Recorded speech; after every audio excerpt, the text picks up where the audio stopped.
Tonight, the next batch of Galactic Racers take on the Replica Elevation Trail.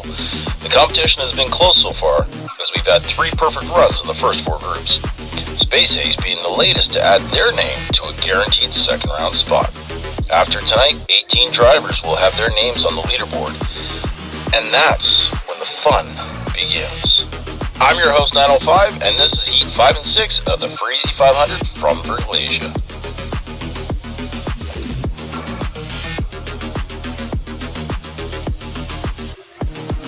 In terms of how good this first driver is in Group 5, you would be hard-pressed to find anyone to argue with. Coming at you from Team DRT3K is Tonso Fune, driving his car named the Pulaski.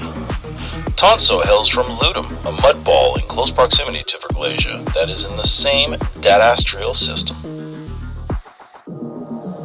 The champion of the Q cluster is Blank from Underdogs Unleashed. This unique union of ultra-urbanized, utopic underworlds has ushered some of the most unbelievably and undeniably best racing talent this side of Ursa Major. Today he's driving Zero, both in car and number, and he didn't travel to Verglasia unaccompanied. Rounding out the trio in Group 5 is a driver more known for his antics outside of the racetrack. However, don't let this Asgardian fool you for one moment, as he will most definitely be bringing the Thunder streak. Riot Isaac is behind the wheel of Thor's hammer, and he's not afraid to use it. These are the drivers ready to leave it all out on the snow. Group 5 starts now.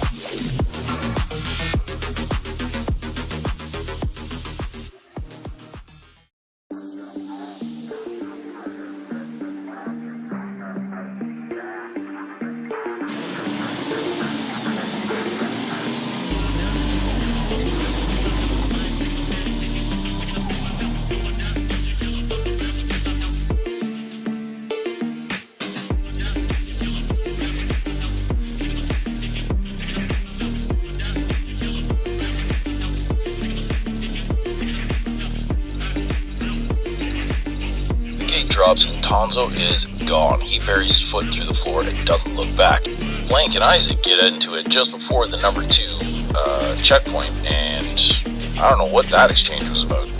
That's definitely going to hurt their chances going forward.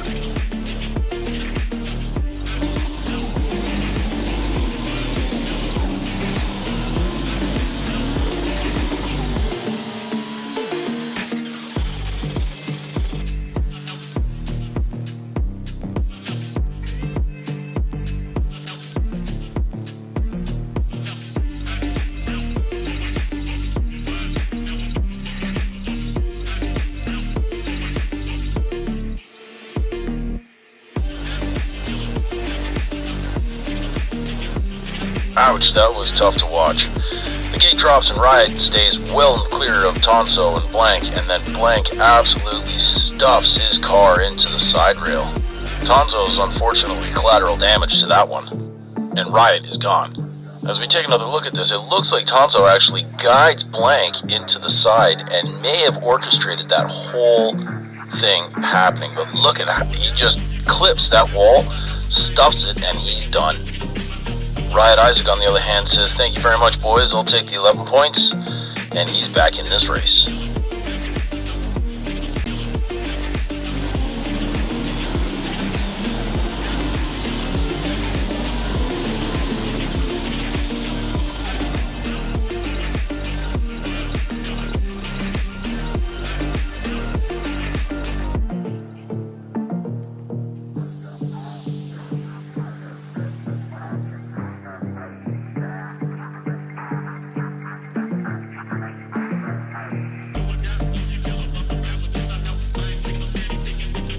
And oh my goodness, how the race fortunes can turn just like that. Blank goes down the inside where Riot takes Tonzo for a ride, just like he did the last race with Blank. Blank turns around and says, "Thank you very much, boys," and gets himself a nice cushy 11 points.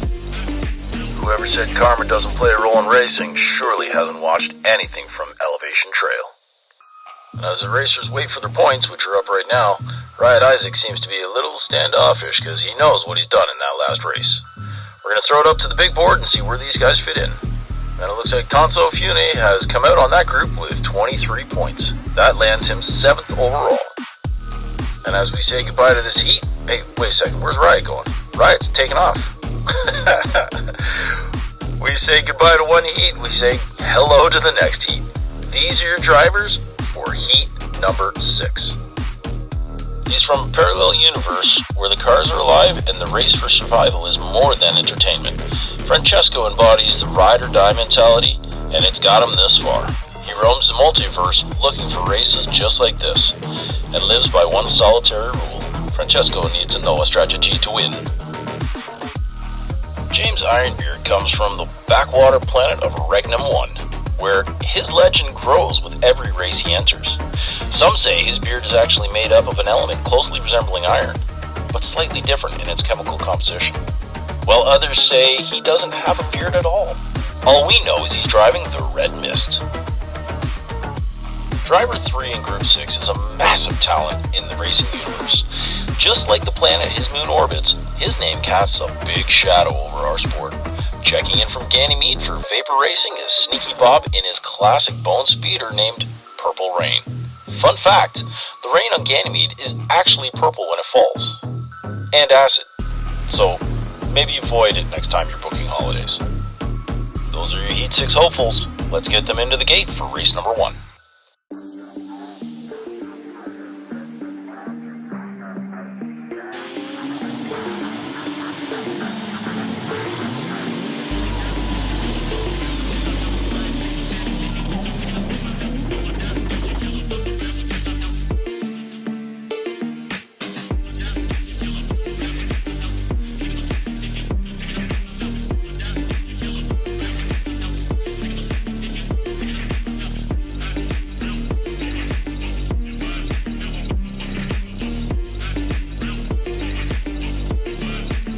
Tell these guys came to race because as soon as the gate drops, they're battling all the way to the jump. Unfortunately for Francesco, he's the one that loses out as he buries his clip into the snow after the cars. That's going to deserve another couple of looks. Oh man, his teeth must be rattled as that's literally his face and his mouth in the snow. Sneaky Bob finds a way to get over the line, and it's Ironbeard who actually finds gear to back him over for the line for 10 points as well.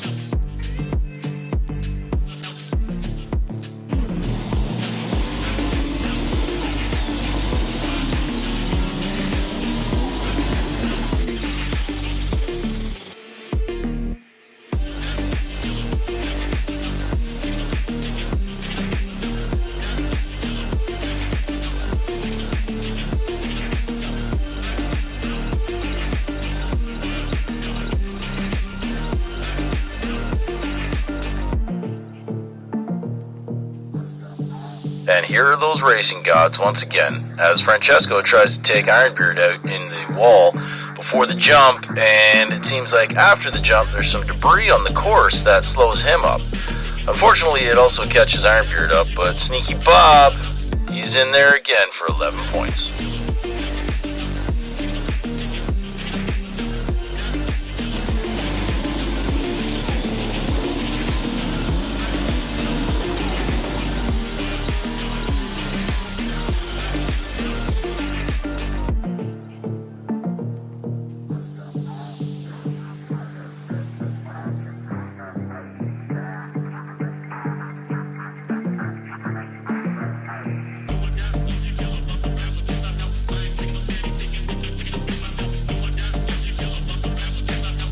And who says the racing gods don't reward you for keeping your race clean? Sneaky Bob goes 3 for 3 as he pulls out another heat sweep. Ironbeard tries to match Bob, but just can't handle the jump. He gets a little sideways, and Francesco again eats snow. In the end, that leaves Bob with another uncontested run. And as the racers congregate down at the bottom, Francesco seems a little bit more chatty than Isaac was last race. The scores are up, and I think Ironbeard's going to have to wait until the big board fills out to see whether or not he's on the bubble. Bob's 33 points guarantees him a spot in round 2, where Francesco's 16. Yeah, it's going to be a tough one to say if he makes it in. Sorry, Francesco, but you probably should have had a strategy. As another race day comes to an end here at Verglasia, we've filled up 18 spots so far on our leaderboard. And now the fun begins, as with each score from this point, racers will start to be eliminated from the competition. We will start to get a clearer picture of who's moving on to the next round, and the last place driver moves that much closer to an inevitable fate. Tune in next time to see Heats 7 and 8 go for broke as they take their turns at the trail. If you've enjoyed today's episode, do us a solid and like, share, and subscribe to the channel. Leave a comment as well, as we love hearing what y'all think. Once again, I've been your host, 905. Thank you for watching, and for the love of diecast, keep racing. I gotta get home. Oh man, that Mr. Dark. I'm so scared of Mr. Dark. I hope he's not following me. Oh my god.